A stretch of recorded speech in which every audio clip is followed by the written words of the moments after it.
बिस्मिल्लाहिर्रहमानिर्रहीम अस्सलाम वालेकुम। ਕੀ ਹਾਲ ਚਾਲ ਹੈ ਤੁਹਾਡਾ ਸਾਰਿਆਂ ਦਾ। ਅੱਜ ਮੈਂ ਲੈ ਕੇ ਆਈ ਹਾਂ ਤੁਹਾਡੇ ਸਭ ਵਾਸਤੇ ਇੱਕ ਬਹੁਤ ਹੀ ਮੁਨਫਰਿਦ ਜੀ ਰੈਸਿਪੀ। ਅੱਜ ਅਸੀਂ ਬਣਾਉਣ ਜਾ ਰਹੇ ਹਾਂ ਪੁਦੀਨੇ ਦਾ ਅਰਕ। ਇਸ ਰੈਸਿਪੀ ਨਾਲ ਤੁਸੀਂ ਕਿਸੇ ਵੀ ਚੀਜ਼ ਦਾ ਅਰਕ ਬਣਾ ਸਕਦੇ ਹੋ। ਤੁਸੀਂ ਗੁਲਾਬ ਦਾ ਅਰਕ ਬਣਾਉਣਾ ਚਾਹੋ ਜਾਂ ਸੌਂਫ ਦਾ ਅਰਕ ਬਣਾਉਣਾ ਚਾਹੋ, ਕਿਸੇ ਵੀ ਚੀਜ਼ ਦਾ ਅਰਕ ਬਣਾਉਣਾ ਚਾਹੋ ਤਾਂ ਇਸ ਰੈਸਿਪੀ ਨਾਲ ਤੁਸੀਂ ਬਣਾ ਸਕਦੇ ਹੋ।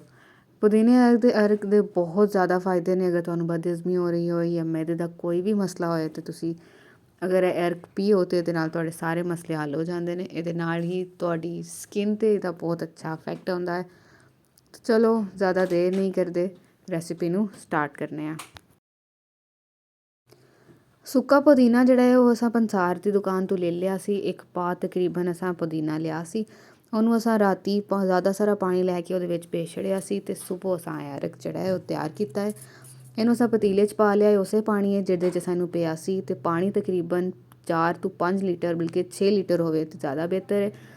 ਇਹ ਅਸਾਂ ਇੱਕ ਲੈ ਲਿਆ ਹੈ ਦੌਰ ਜਿਹਦੇ ਵਿੱਚ ਸੁਰਾਖ ਹੋਣ। ਸੁਰਾਖ ਵਾਲਾ ਦੌਰ ਹੋਣਾ ਜ਼ਰੂਰੀ ਹੈ ਕਿਉਂਕਿ ਅਗਰ ਸੁਰਾਖ ਨਹੀਂ ਹੋਣਦੇ ਤਾਂ ਅਰਕ ਜਿਹੜਾ ਹੈ ਉਹ ਨਹੀਂ ਬਣੇਦਾ, ਉਹ ਵੱਖਰਾ ਨਹੀਂ ਹੋਏਦਾ। ਸੋ ਇਸ ਤਰ੍ਹਾਂ ਦਾ ਦੌਰ ਜਿਹੜਾ ਹੈ ਉਹ ਤੁਸੀਂ ਇਸਤੇਮਾਲ ਕਰਨਾ ਹੈ। ਹੁਣ ਅਸੀਂ ਪਤੀਲੇ ਦੇ ਵਿੱਚ ਸਾਰਾ ਪਾਣੀ ਅਤੇ ਪੁਦੀਨਾ ਪਾ ਕੇ ਉਹਨੂੰ ਇਸ ਦੌਰ ਦੇ ਨਾਲ ਉਤੋਂ ਕਵਰ ਕਰ ਦਿੱਤਾ ਹੈ। ਇਸ ਕਵਰ ਕਰਨ ਦੇ ਦੌਰਾਨ ਤੁਸੀਂ ਵੇਖ ਸਕਦੇ ਹੋ ਕਿ ਇਹਦੇ ਵਿੱਚ ਥੋੜ੍ਹੀ ਸਾਰੀ ਜਗ੍ਹਾ ਰਹਿ ਜਾਂਦੀ ਹੈ ਜਿਹਦੇ ਵਿੱਚੋਂ ਜਿਹੜੀ ਸਟੀਮ ਹੈ ਉਹਦੇ ਬਾਹਰ ਨਿਕਲਣ ਦਾ ਖਦਸ਼ਾ ਹੈ।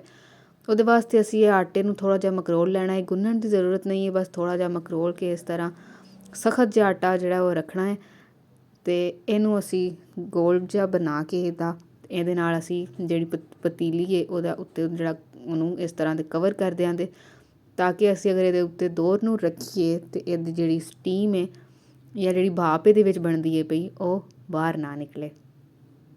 ਤੁਸੀਂ ਵੇਖ ਸਕਦੇ ਹੋ ਕਿ ਕਿਸ ਤਰ੍ਹਾਂ ਅਸੀਂ ਇਹਨੂੰ ਅੱਛੇ ਤਰੀਕੇ ਨਾਲ ਮੋਟੀ ਜਿਹੀ ਲੇਅਰ ਲਾ ਕੇ ਇਹਨੂੰ ਕਵਰ ਕਰ ਦਿਆਂਗੇ।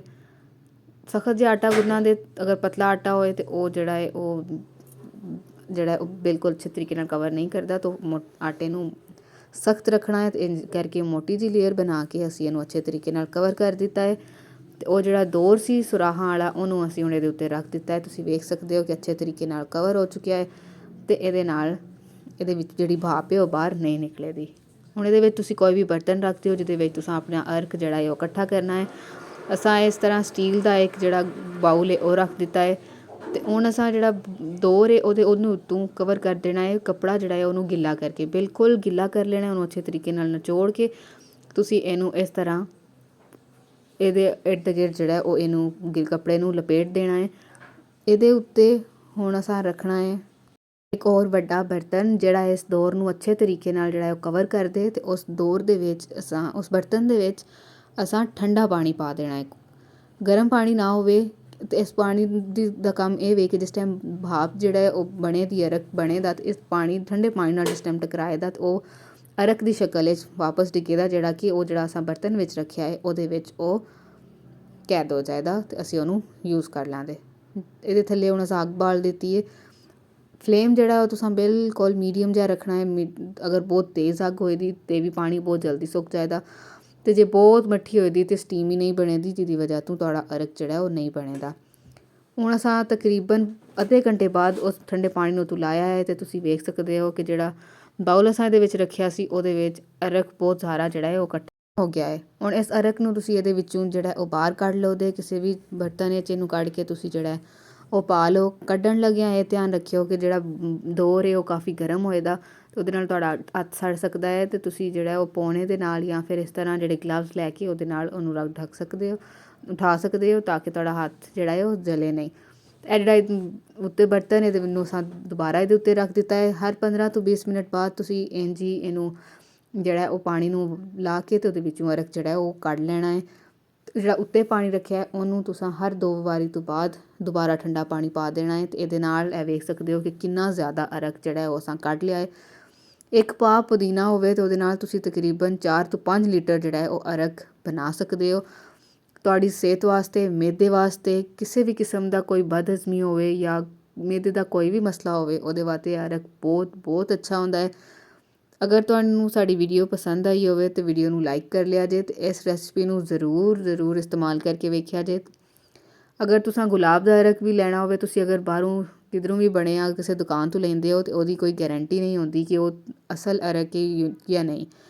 ਖਾਸ ਤੌਰ 'ਤੇ ਪਾਕਿਸਤਾਨ ਵਿੱਚ ਤਾਂ ਤੁਹਾਨੂੰ ਪਤਾ ਹੈ ਕਿ ਕੋਈ ਵੀ ਚੀਜ਼ ਜਿਹੜੀ ਹੈ ਉਹ ਖਾਲਸ ਨਹੀਂ ਲੱਭਦੀ, ਅਤੇ ਅਰਕ ਜਿਹੜਾ ਹੈ ਉਹ ਕਿੱਥੋਂ ਸਾਨੂੰ ਖਾਲਸ ਲੱਭਣਾ ਹੈ। ਅਤੇ ਬਿਹਤਰ ਇਹ ਵੇ ਕਿ ਤੁਹਾਨੂੰ ਅਗਰ ਅਰਕ ਦੀ ਜ਼ਰੂਰਤ ਹੈ ਤਾਂ ਤੁਸੀਂ ਇਹਨੂੰ ਇਸ ਤਰ੍ਹਾਂ ਘਰ 'ਚ ਤਿਆਰ ਕਰ ਲਓ। ਕੋਈ ਬਹੁਤ ਲੰਮਾ ਚੌੜਾ ਇਹਦਾ ਪ੍ਰੋਸੀਜਰ ਨਹੀਂ ਹੈ, ਛੋਟਾ ਜਿਹਾ ਕੰਮ ਹੈ। ਸਿਰਫ ਤੁਸੀਂ ਹਰ 15-20 ਮਿੰਟ ਬਾਅਦ ਸਿਰਫ ਉਹਦੇ ਵਿੱਚੋਂ ਕੱਢ ਕੇ ਉਹਨੂੰ ਦੂਸਰੇ ਬਰਤਨ ਵਿੱਚ ਪਾ ਲੈਣਾ ਹੈ ਅਤੇ ਉਹਨੂੰ ਵਾਪਸ ਰੱਖ ਦੇਣਾ ਹੈ। ਅਤੇ ਹਰ 1-2 ਵਾਰੀ ਬਾਅਦ ਜਿਹੜਾ ਪਾਣੀ ਅਸੀਂ ਇਹਦੇ ਉੱਤੇ ਲਾਉਂਦੇ ਹਾਂ ਅਤੇ ਉਹਨੂੰ ਤੁਸੀਂ ਚੇਂਜ ਕਰ ਦੇਣਾ ਹੈ, ਤਾਂ ਕਿ ਪਾਣੀ ਮਜ਼ੀਦ, ਕਿਉਂਕਿ ਉਹ ਪਾਣੀ ਗਰਮ ਹੋ ਜਾਏਗਾ ਅਤੇ ਉਹਨੂੰ ਚੇਂਜ ਕਰਕੇ ਤੁਸੀਂ ਵਾਪਸ ਠੰਡਾ ਪਾਣੀ ਜਿਹੜਾ ਹੈ ਉਹ ਪਾ ਦਿਓ ਉਹਦੇ। ਅਤੇ ਜਿਹੜਾ ਅਰਕ ਹੈ ਉਹਨੂੰ ਇਸ ਤਰ੍ਹਾਂ ਤੁਸੀਂ ਬੋਤਲਾਂ ਵਿੱਚ ਪਾ ਕੇ ਸਟੋਰ ਕਰ ਸਕਦੇ ਹੋ। ਇਹ ਅਰਕ ਖਰਾਬ ਕੋਈ ਨਹੀਂ ਹੁੰਦਾ, ਸਾਲ 1.5 ਸਾਲ ਵੀ ਪਿਆ ਰਵੇ ਤਾਂ ਵੀ ਕੋਈ ਮਸਲਾ ਨਹੀਂ। ਤੁਸੀਂ ਜਿੰਨੇ ਟਾਈਮ ਚਾਹੋ ਇਹਨੂੰ ਇਸਤੇਮਾਲ ਕਰ ਸਕਦੇ ਹੋ। ਸਭ ਤੋਂ ਵੱਡੀ ਖੂਬੀ ਇਹਦੀ ਇਹ ਹੁੰਦੀ ਹੈ ਕਿ ਤੁਸੀਂ ਆਪ ਬਣਾਇਆ ਹੁੰਦਾ ਹੈ, ਆਪਣੇ ਹੱਥਾਂ ਨਾਲ ਖਾਲਸ ਹੁੰਦਾ ਹੈ, ਅਤੇ ਤੁਹਾਨੂੰ ਕੋਈ ਇਹਦੇ ਵਿੱਚ ਜਿਹੜਾ ਹੈ ਉਹ ਡਾਊਟ ਨਹੀਂ ਹੁੰਦਾ ਕਿ ਕੋਈ ਇਹਦੇ ਵਿੱਚ ਇੰਪਿਓਰਿਟੀ ਜਾਂ ਕੋਈ ਚੀਜ਼ ਜਿਹੜੀ ਉਹ ਹੋਰ ਨਾ ਐਡ ਹੋਈ ਹੋਵੇ। ਅਗਰ ਤੁਸੀਂ ਸਾਡੇ ਚੈਨਲ 'ਤੇ ਨਏ ਹੋ, ਸਾਡੇ ਚੈਨਲ ਨੂੰ ਸਬਸਕ੍ਰਾਈਬ ਕਰ ਲਓ ਤਾਂ ਕਿ ਇਸ ਤਰ੍ਹਾਂ ਦੀ ਮਜ਼ੀਦ ਮਜ਼ੇਦਾਰ ਅਤੇ ਨਵੀਆਂ ਵੀਡੀਓਜ਼ ਤੁਹਾਡੇ ਤੱਕ ਪਹੁੰਚਦੀਆਂ ਰਹਿਣ। ਬਹੁਤ ਸ਼ੁਕਰੀਆ।